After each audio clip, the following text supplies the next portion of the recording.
Hello students, आज हम history में अपना सफ़र शुरू करते हैं।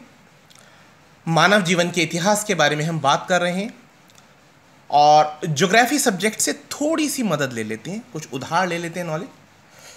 हम बात कर रहे हैं अर्थ की फॉर्मेशन की। अर्थ कैसे डेवलप हुआ। आप लोगों ने बिग बैंग थ्योरी पढ़ा होगा।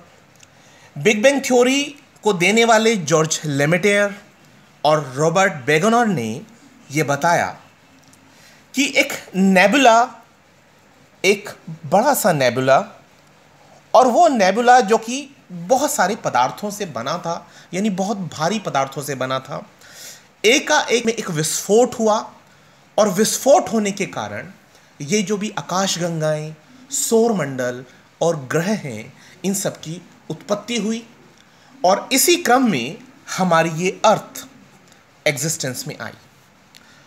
ये एक मॉडल टाइप आप मान सकते हैं। मैंने इसको गोल बस बना दिया है कि ये अर्थ का एक आप सिंबल समझें। और इस पृथ्वी यानी अर्थ की जो उत्पत्ति हुई है या इसकी जो एज है, हम मानकर चलते हैं कि कार्बन डेटिंग ये कहती है कि इसकी एज 4.6 अरब साल पहले हुई। अब अर्थ के बनने में एक लंबा समय लगा, हम वो सब डिस्कस नहीं करेंगे, ये ज्योग्राफी का सब्जेक्ट है, ज्योग्राफी में ही स्टडी किया जाएगा। अभी हमारे काम की जो चीज है मैं सिर्फ वो आपको बता रहा हूं। तो हमने पृथ्वी के बनने की जो प्रक्रिया है, मानव के जीवन के बनने की जो प्रक्रिया है, आपने सुना होगा सूक्ष्म जीव सबसे पहले आया, यानी बैक्टीरियाज जो हैं वो डेवलप हुए और उसके बाद सरीसृपों के बीच से होते हुए हम लोग मनुष्य के क्रम में जो आए हैं, उस क्रम में हमने क्या किया, जो अर्थ की एज है उसे 3 मुख्य कल्पों में बांट दिया। पहला पुराजीवी कल्प, दूसरा मेसोजोइक कल्प, तीसरा सेनोजोइक कल्प। अब जो सेनोजोइक कल्प है उसके भी जो सब पार्ट्स हैं, उसके सब पार्ट्स को मान लीजिए कि हम उसे 4 पार्ट्स में डिस्ट्रीब्यूट करते हैं। तो उसका जो क्वार्टर है, लास्ट क्वार्टर, उस लास्ट क्वार्टर में प्लाइस्टोसीन एज पड़ती है। प्लाइस्टोसीन एज में जो शुरुआत का ही समय था, उस वक्त मानव की उत्पत्ति का क्रम शुरू हुआ और हो सकता है थोड़ा पहले भी रहा हो, क्योंकि ये संक्रमण काल होते हैं। मैं बताऊंगा आपको, संक्रमण काल का मतलब होता है एक पीरियड खत्म हो रहा होता है, दूसरा पीरियड पूरी तरह से एंटर नहीं होता, यानी एक ऐसा पीरियड जिसमें दोनों के लक्षण दिखाई देते हैं।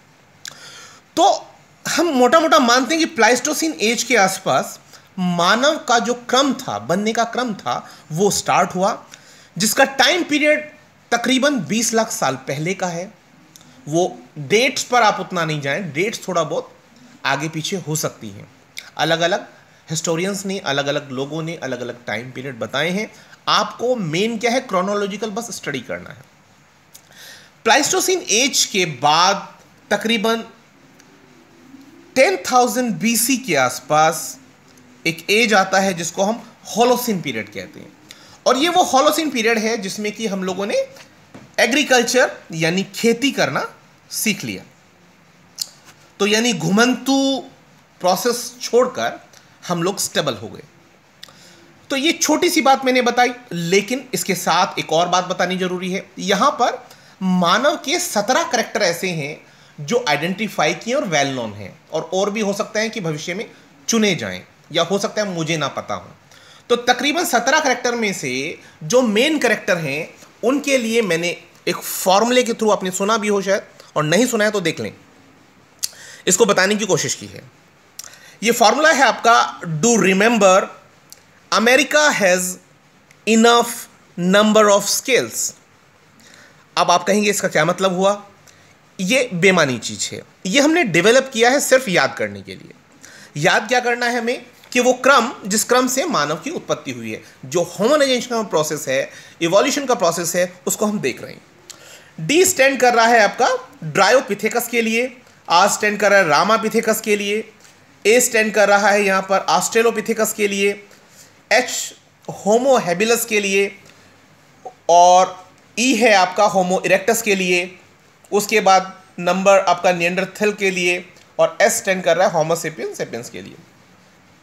लेकिन कुछ कैरेक्टर छूट गए, और उनमें से जो बहुत इंपॉर्टेंट हैं वो है पिथेकैंथ्रोपस और क्रो-मैग्नोन। इनको कहीं भी आप देख लेते हैं, मतलब तकरीबन 1 नंबर का क्वेश्चन तो आपको मिल ही जाता कि यार इनको आप क्रम से लगाइए, क्रोनोलॉजिकली इनका टाइम कैसे था।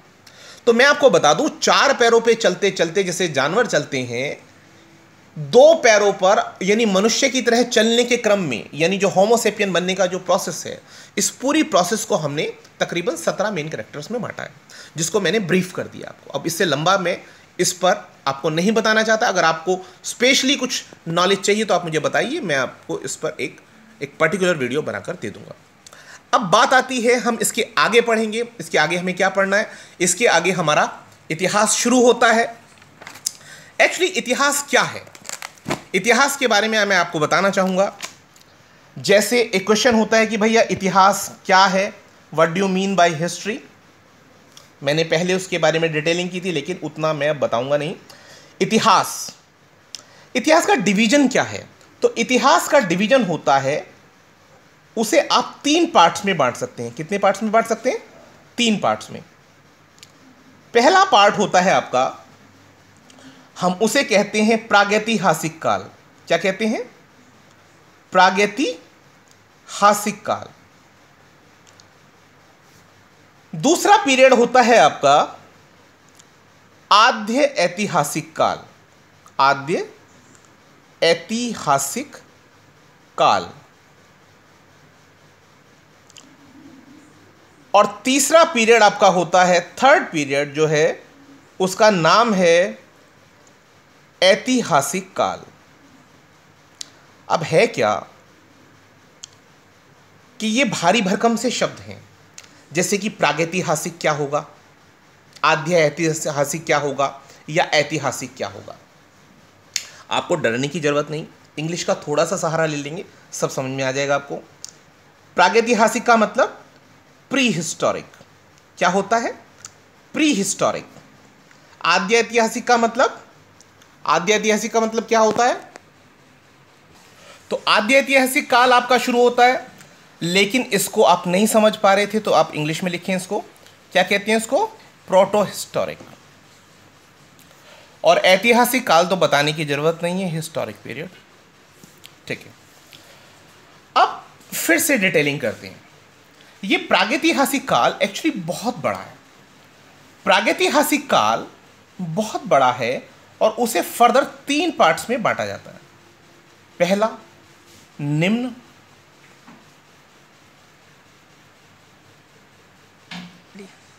तो प्रागैतिहासिक काल को हम निम्न 3 भागों में बांट सकते हैं। वो 3 भाग क्या हैं? पहला भाग आपका पड़ता है, इसे हम कहते हैं पुरा पाषाण काल। कौन सा काल है? पुरा पाषाण काल। दूसरा भाग पड़ता है, दूसरा भाग है आपका मध्य पाषाण काल। और तीसरा काल पड़ता है आपका नव पाषाण काल या उत्तर पाषाण काल, जैसे भी आपको याद रहे। ठीक है, अब ये पुरा पाषाण काल क्या है? पुरा पाषाण काल का मतलब हो गया पैलियोलिथिक। मध्य पाषाण का मतलब होता है मेसोलिथिक। और नव पाषाण का मतलब होता है नियोलिथिक। ठीक है, ये एजेस आपकी हैं, जिससे आपको हिंदी और इंग्लिश में प्रॉब्लम ना हो। एक बीच का रास्ता है इंग्लिश, उसको इस्तेमाल कर रहे हैं। अब पैलियोलिथिक में क्या होता है? पैलियोलिथिक में फर्दर डिस्ट्रीब्यूशन होता है। पैलियोलिथिक में फर्दर डिस्ट्रीब्यूशन क्या है? ये खुद 3 पार्ट में बटा हुआ है। पहला पार्ट होता है इसका निम्न पुरा पाषाण काल। दूसरा डिस्ट्रीब्यूशन होता है इसका मध्य पुरा पाषाण काल। और तीसरा डिस्ट्रीब्यूशन इसका है, क्या होगा? लास्ट वाला पार्ट, यानी कि उत्तर वाला या उच्च, अब जैसे भी बोलेंगे, पुरा पाषाण काल। ठीक है, ये फर्दर डिस्ट्रीब्यूशन हुआ।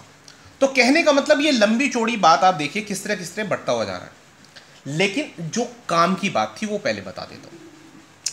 ये प्रागैतिहासिक काल क्या है? ये प्रोटो हिस्टोरिक क्या है या ये हिस्टोरिक काल क्या है, इस डिस्ट्रीब्यूशन को थोड़ा सा समझना है जिससे कि क्लैरिटी ऑफ फैक्ट रहे। हमारा काम रटने का नहीं, फैक्ट्स को समझने का है। प्री हिस्टोरिक से मतलब ये होता है कि जिसका हमारे पास कोई भी राइटिंग नहीं है, वी हैव नो राइटिंग्स। अगर हमारे पास कोई भी लेख नहीं है, इसको लेकर कोई भी पुरातत्व लेख हमारे पास नहीं है, तो हम ऐसे काल को प्रागैतिहासिक काल कहते हैं। उसके बाद दूसरा पीरियड है आपका आद्य ऐतिहासिक काल।